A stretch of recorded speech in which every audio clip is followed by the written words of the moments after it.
తిరుపతి తొక్కిసలాట ఘటనలో బాధితులను ఏపీ మంత్రులు పరామర్శించారు. ఏపీ ఆరోగ్య శాఖ మంత్రి సత్యకుమార్ మృతుల కుటుంబాలను కలిసి వారిని ఓదార్చే ప్రయత్నం చేశారు. వారి కుటుంబాలకు అండగా ఉంటామని భరోసా ఇచ్చారు. క్షతగాత్రులందరూ ప్రస్తుతం రుయాలోని స్విమ్స్ లో వైద్యం అందుతుందని తెలిపారు. దుర్ఘటనకు గల కారణాలపై అధికారులను నివేదిక కోరినట్లు కూడా మంత్రి సత్యకుమార్ వెల్లడించారు. బాధిత కుటుంబాలకు 25 లక్షల ఎక్స్గ్రేషియా ప్రకటించామని గుర్తు చేశారు.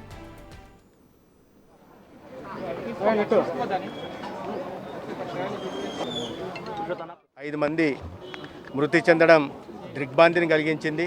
దేవుడి దర్శనం కోసం వచ్చి ఆ టికెట్ల కోసం జరిగిన తొక్కిసలాటలో ఇంతమంది ప్రాణాలు కోల్పోవడం చాలా విచారకరం. ప్రభుత్వం వెంటనే స్పందించింది. నిన్న రాత్రి వెంటనే ముఖ్యమంత్రి గారు మంత్రుల బృందాన్ని తిరుపతికి వెళ్లాల్సిందిగా, ఆ కుటుంబాలకు అండగా నిలవాల్సిందిగా ఆదేశించడం జరిగింది. అదేవిధంగా గాయపడిన వారికి కూడా మెరుగైన వైద్యాన్ని అందించాల్సిందిగా వారు ఆదేశించడం జరిగింది. దానికి అనుగుణంగా రుయా ఆసుపత్రిలో, స్విమ్స్ ఆసుపత్రుల్లో గాయపడిన వారికి వైద్య సేవలు అందిస్తున్నాం.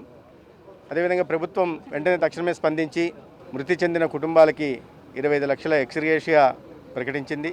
ప్రమాదానికి, దుర్ఘటనకి, దురదృష్టకర సంఘటనకి కారణాలు ఏంటని నివేదిక కూడా వారికి కోరడం జరిగింది. ఆ నివేదిక మీద ఇప్పుడు ముఖ్యమంత్రి గారు కూడా వస్తున్నారు కాసేపట్లో.